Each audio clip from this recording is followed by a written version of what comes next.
to Tim earlier today, says he'd love to get back for the outdoors this year if he can. Hope he can pull that off. Davey Millsaps, Kevin Windham, our heat race winners earlier today.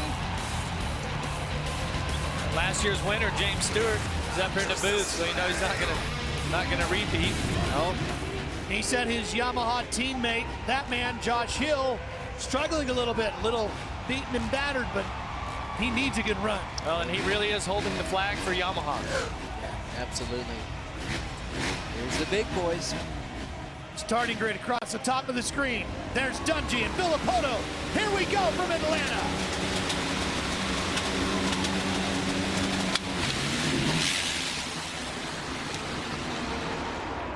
Dungey gets the whole shot. Kennard is in second. Oh, maybe first. Trey making a big run. To the inside, he's got him. But for how long? Dungey takes it back. Then you got Villopoto in third. Ivan Tedesco with a great start at fourth. Here we go. Here is time for Ryan to put in some good laps. And this is awesome for Trey Kennard as well. Kevin Windham sets back in about 8th place. Kennard spent the beginning of the season on the Supercross Lights West Tour, battling for that championship with Jake Weimer. Then he decided to come over here, get some big bike experience, while the West Coast is on their break. Well, and you can see already the two title contenders that are tied in points right now. They really nailed that start. You've got Kennard, who's kind of moonlighting, right? And the lights on the West Coast, kind of stuck in the middle here, not for long. As Villopoto tried inside. So right now, Ryan Dungey, he needs to check out, but Trey Kennard really holding his own on the 450. You watch it. It's funny how the two championship contenders always find a way to find themselves. Well, and I always describe it as that when you're in that battle for the championship, the intensity and the focus, you just can't have that without the grand prize being right there for the taking. It makes you focus harder, it makes you work harder, dedicate yourself, concentrate, all the above. Here comes Villopoto! Makes you ride harder. And Villopoto and Kennard know each other from a championship fight in the past, don't they? Yeah, you think that Villopoto's ready to give by Kennard? Hey, Kennard's not going to give anything up here to Villopoto or any other rider. No way. I mean, this is a feather in his cap to hold this guy off, man. At the same time, it's given our leader a chance to get on out of there. Very hard to pass those flat spots. You almost can't see Ryan Dungey, who's almost 2 seconds out in front of these two. There he is. Well, and Villopoto is going to, as he keeps getting up next to Kennard here and is pressuring him, if Kennard can hold him off, that's only going to frustrate the number 2 of Ryan Villopoto, because he's going to see Dungey just creep away if they stay on the same path that they're on now. But I'm telling you, Villopoto's got some pretty hot lines, and one of them's right here. He lights that one, makes it work. What move.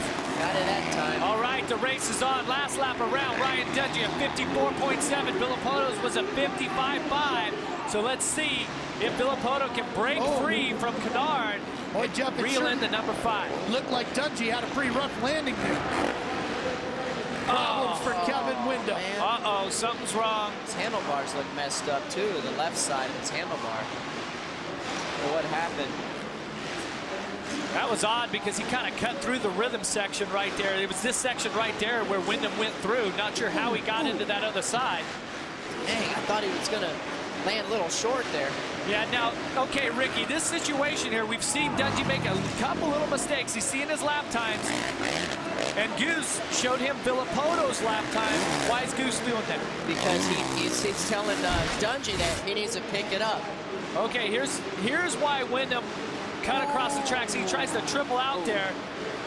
See, Villopoto doing that all day long. Oh, wow. Windham, see, the track is actually going this way here, and on top it's going this way. So Windham, he cut back through this way.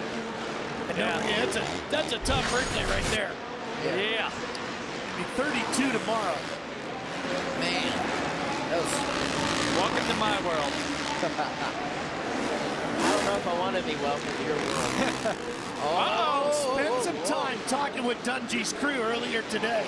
They worked very hard on getting this bike to work the right way through the whoops for Ryan without giving up a whole lot of the corner speed that he's so good at. They think they're getting close. Yeah, they are. They're definitely working hard. He's got a good group of guys around him. They know what it takes to win, obviously, with Roger DeCoster, you know, but hey, it's tough, man. And last lap around, Ryan Dungey a 55.1 and Villapoto a 54.6, half a second faster than the leader. Fight for fifth here. Millsap's on the 18. Great coming after him. The Joe Gibbs Racing Toyota Muscle Milk back entry.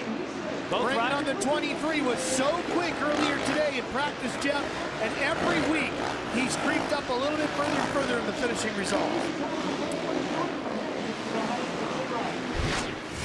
Let's take a look at this replay here. Watch Millsap's 18 there on the Red Bull Honda. Takes a line there from Villapoto, just over jumped. He jumped way off into here, and just that little, just got a, a half a bike link on him. It was just enough to get in there and block his line. Yeah, now he's catching, you see he's catching Tedesco there for the 4th spot. Okay. Davies a good-looking ride, like good on the bike, you know, good style. He looks good on the bike when he rides. It's fun to watch. Well, and here we've got, now he's starting to reel in Ivan Tedesco. We know that Millsaps has got a couple of passing points on the track, and so can he get the wheel of Ivan and then take advantage of that? You can see these guys just tiptoeing around as the whoops get a little one line. And actually, Tedesco and all them, there's a little groove starting to cut in there. Tedesco on the Valley Motorsports Yamaha. Millsaps on that Red Bull Honda. And if you've taken a little peek through the pits here at one of our Supercross events, you'll notice that the Valley Motorsports, their 18-wheeler looks a lot like the factory Yamaha rig of the last few years. They actually bought it from factory Yamaha when they chose not to have a factory race team. Millsaps inside Tedesco. That's his passing point. He's got it dialed. Look in there. Look how slick that track is. Wow. Ivan's not giving up. He's got a lot of fight in him. Look at there. Inside. Triple. Aaron, how about the 9 of Tedesco? Well, guys, the number 9 of Ivan Tedesco definitely has a lot more fight in him this weekend. He informed me that he's been fighting a sinus infection for about the past month, and he's been taking some antibiotics. It's finally kicked in. He figures that he's finally kicked the bug a little bit. He's starting to feel a lot better. And he said last weekend he was doing really well, except for the fact he had a rock get stuck in his rear brake. It finally fell up near the end of the race, but he said he wanted a better performance last weekend as well. Tonight's his chance to prove it. Watching Millsaps from our roof camera. His next guy he's going to try to get will be Kennard. He's definitely got the passing spot. Yeah, no doubt about it. And Millsap's last lap around was a 55.6, but Kennard was a little quicker. 55.3. There is Millsaps, Tedesco, Brayton, and then back here is Josh Hill on the San Manuel Yamaha. Not really rebounded like I thought he would after his bad weekend. You know, that's what champions are supposed to do, rebound from bad weekends. And I know he had a bad crash in practice, so maybe he was kind of hurt there. And I don't know, you can't let last weekend's deal snowball. Well, it comes down to a start. He's got great starts all year long. Last week in Indy, not so good. Yeah, tonight, his start, he was mid-pack again. And so, but once again, the other two title contenders, they nailed their starts, and that's part of it, where you have to get focused and you have to want it. Villapoto and Dungey both started up front. They won this championship. And we take a look now at 8th place, which is Grant Langston. Langston coming up behind him. There he is. There's Grant's Yamaha back here. And just behind Langston is the Georgia native, well, from Australia, but Michael Byrne having a really good ride on a Yamaha.